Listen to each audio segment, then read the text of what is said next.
What's going on, everyone? This is Jay Freeman and welcome back to my channel. Today I'm going to be talking about how to get the best settings possible with your Logitech web camera.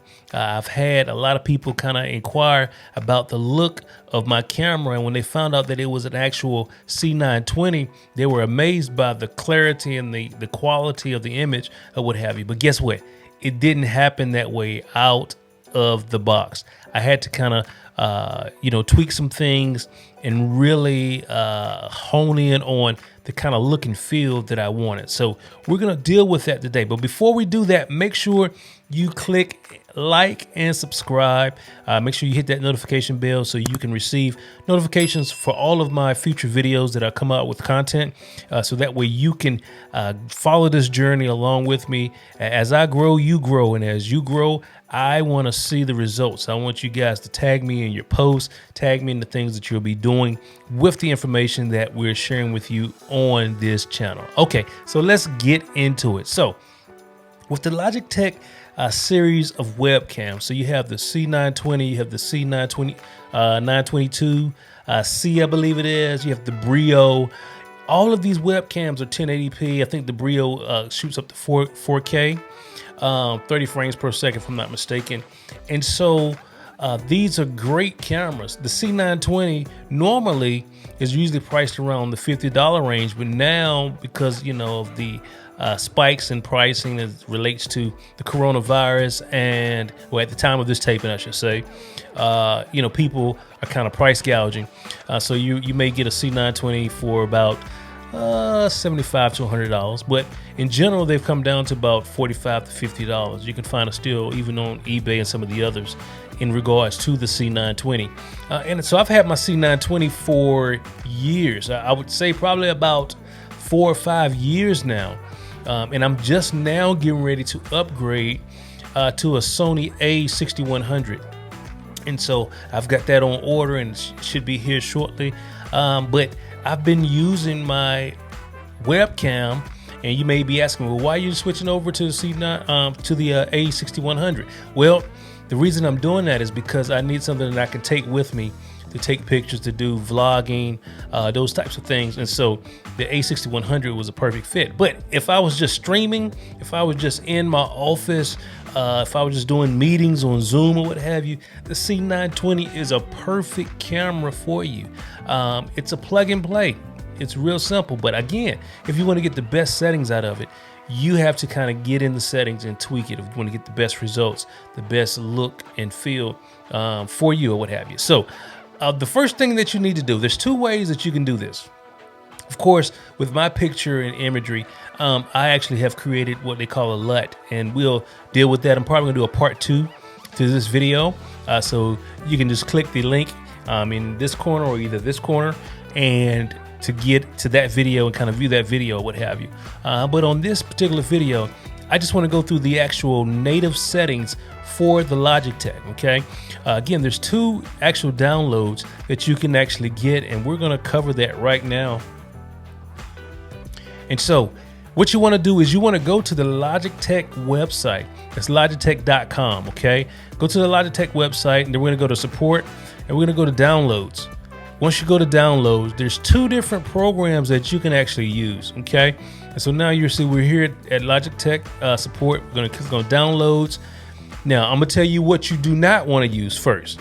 Do not download the Logitech Capture program. The software, some people have recommended this software. I found it to be horrible, to be honest with you. And so what I would suggest that you download is either the camera settings app or the Logitech G Hub, okay? Again, that's the camera settings app or the Logitech G Hub. I've got both installed, and here's the thing with both of them installed. One reacts to the other, and you're going to see what I mean shortly. I'm going to show you what I'm talking about. The camera settings is really a straightforward actual app, right? So that software, when you pull it up, it's really straightforward. It gives you, some limited functionality. The Logitech G Hub is a lot more sophisticated. You can do a little bit more with it. However, what I've noticed is that when I'm using that, my image it looks a little bit more grainy or what have you. And so with the camera settings, it keeps that sharpness, and it's precise, clear. And I can show you how you can add some sharpness and all that too with G-Hub, but you may see even the difference when I bring it up or what have you. And so you want to download one of these two or both of them to kind of see which one you like best. And then once you do that, G-Hub is going to look like this. Okay, and so once you install it and everything, it's going to recognize your C920, and then all you have to do is just click on this camera, and now it's going to show you your actual image. Now, I've kind of adjusted this, and so you can see I've got the nice warm colors. They're saturated. One of the things that you also must understand is with the webcam, but definitely with the Logitech webcams, you need to have plenty of light. Okay, you need to have plenty of light because the sensors on those cameras are not as good as a DSLR or a mirrorless. Okay, and so you need to make sure you have plenty of light so that the camera can really operate and function. It's not really designed to function in low light. Some of the newer cameras, I believe the Brio, if I'm not mistaken, has kind of made some of those adjustments. But again, if you got great lighting, you don't have to worry about it. You're taken care of across the board. Okay, and so you can see here that and this is where it's actually playing together with the other settings app. And so you can see here how it shows my head being cut off, right? But if I come back to camera one, you can see now, before I was all in the shot, but once I opened up Logitech, it kind of cut me off. It cut up my whole frame. It readjusted my whole entire frame. And so what happens is you have to make sure that, and you see this is on zoom 100%. Now I'm gonna just flatten this image. I'm gonna go from scratch, okay? And so what I'm gonna do is I'm gonna come here and I'm gonna go to the default, and I'm gonna cut a video, and I'm gonna go to none. All right, now you see how kind of washed out the image is. Now I'm gonna open up camera settings, and camera settings is another app that they have. And let me just go to screen share mode, not screen share, but I'm gonna let me go to demo mode so you can see my actual desktop. Okay, so here is the actual camera. All right, here we go. That was weird. All right, so here's the actual camera app. Now, one of the things you want to do is, if I click here, it's going to take me to a wide screen. But you see how it still didn't do it because it's reading what's coming from the G-Hub app. And so what I have to do is I have to click this, and now it's going to show my full screen. See, you can kind of see my bookcase. I'm actually changing out all of these. I'm gonna get some new practical lighting and have a new bookshelf coming. I'm gonna kind of redesign that backdrop or what have you. But you'll never see that. You'll never see that while I'm videoing or recording videos, because I've already made the adjustments or what have you. And so now you kind of see behind the scenes.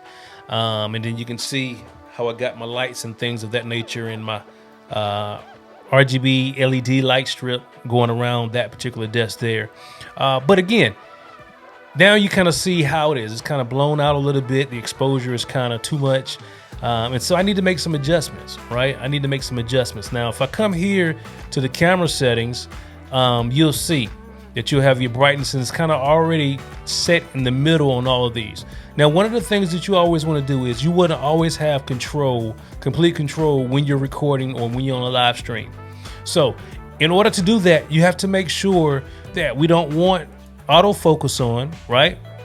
And we want to make sure we turn this all the way down, okay? We don't want auto balance. Even though it's doing an okay job here, you still have that white balance that needs to take place, but we don't want it to auto. And so what we can do is we can begin to come down and kind of, change it out or what have you. But again, it was doing okay. But generally, you don't want to keep that on auto. You want to kind of adjust your colors to make sure that your colors are coming through the right way or what have you. All right, and then you have your color intensity. So I could really soup this up where it's oversaturated, or I could bring it down to like a cooler temperature, right where I want to have cooler. So you can have warm or you can have cooler, but you want to make sure that it's not overbearing either way. You want to make sure that it's kind of just right or what have you. A lot easier in the G-Hub app. All right. And then of course your brightness. So if I wanted to blow it out, you know, bring it down, make it a little bit darker or what have you, I could do that. Okay. And so that's the actual also contrast. So, you know, if I wanted to darken and make that contrast pop a little bit more, I can do that. Now that's the actual camera settings app. All right. So that's one way to do it, but I'm going to close the camera settings app. In fact, what I'm going to do is I'm going to make sure I come back to home, make sure I got it on widescreen. And we're going to close out of that and we're going to come back to the G-Hub. Okay. Now, again, I'm washed out. As you can see, I am really at the start of all of my settings. Okay. Again, I'm at the start of my settings. And so you have the camera settings, but then you have the settings that are designed for video. And so here, what I normally do is I will come, let's go ahead and create a new camera mode. And now I'm going to come and I'm going to, my priority is going to be my frame rate, not necessarily my exposure. Why? Because I may be doing some things with moving my hands and all of this, and I don't want that to be kind of lagging or what have you. And so that's going to make sure that the app is prioritizing the frame rate for my camera. Okay. Again, your exposure, you want to be able to control that. So you don't want that, because what happens is as the light in your room changes, now your exposure is going to change. So literally, if I had this, even though I have some blackout curtains up now, but if I was recording this and I had sunlight coming in, but then the sun goes down, now that exposure is going to try to adjust itself, just like any other camera. It's going to try to adjust itself, and you don't want that to take place during your actual videos. And so you want to make sure that you kind of control the actual exposure. So here, if I come here, that's still a nice exposure. All right, let me bring it down some. All right, so now we're starting to get somewhere a little bit. Okay, focus again, like I mentioned before, we don't want this to be on off. I'm going to take it off, so that way when I move towards the camera or move further back from the camera, it's going to automatically still stay in focus. Now, when you have a DSLR or a mirrorless camera like the A6100 that has autofocus, then you don't necessarily have to worry about that. Okay, it's going to keep you in focus. But with the Logitech, many times if you just lean or move the wrong way, it's going to try to refocus, and it's just going to make everything blurry. I've had it even in the past where when it did it, it actually got stuck there and it did not move. And so I had to reset the actual, camera settings in order for it to release the actual autofocus. And so you don't want to have to deal with that. Okay. And so also you have your zoom features. So you can come in here, and if I zoom, you can see I can zoom in. And say, for instance, I want to have a tight shot, but I don't want my head to be cut off. Well, I can come here and I can actually take these actual arrows and just shot down. If it's not centered, I can come here like this. Now, what I have noticed is, depending, especially if you're in zoom, if you use some of these arrows, it may be off based on what zoom is pulling in. For some reason, I still haven't figured that out, how zoom can have a different landscape than this does. Don't know why that happens. But if you run into that, that's what you can do. You can just adjust it here and make sure that your settings are cool. Okay. And again, so that's the zoom. I'm just going to come back out 100%. So you see how I came back 100% and then it kind of threw me off here. But if you go in your program, you'll see that it's still centered. It's still centered and even. Okay. All right. And so now we got the exposure kind of set. Now let's go to the video. All right. We're going to do the same thing. We're going to create a new filter. And so now you're able to really dial in even more some of this. Now I take off, I get balance. We're going to take that off, but you see how you can manipulate your actual color with the white. Even though, again, they did a good job with this lighting that I have in now, right at the kind of 50% mark or what have you.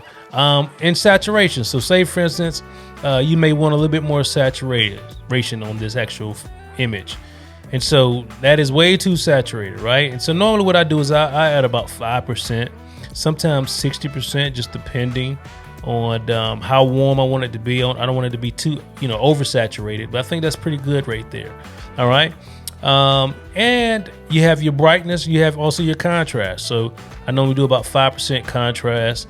And what you can do always is you can just slide it up until it's too much, and then always just dial it back, right? Until it's right at your taste, where it doesn't look crazy, unless you're going for that.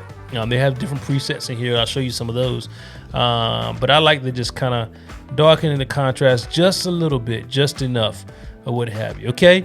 And so you can see that we've moved a long ways from where we started from, because we're making these adjustments. Now, as it relates to seeing some of the actual other settings, we're gonna do that actually in Ecamm, okay? And I was in demo mode and didn't even realize it. So let me go back here. Now I'm in Ecamm, and what I wanna do is I'm gonna bring up the camera effects. And so here with the camera effects, now we're able to do a little bit more, okay? And so I'm gonna go back to camera 1. And so now you're able to see that. Well, now I'm just gonna click on zoom and pan. All right. And so now I can come in here and I can kind of, crop out the rest of that background or what have you.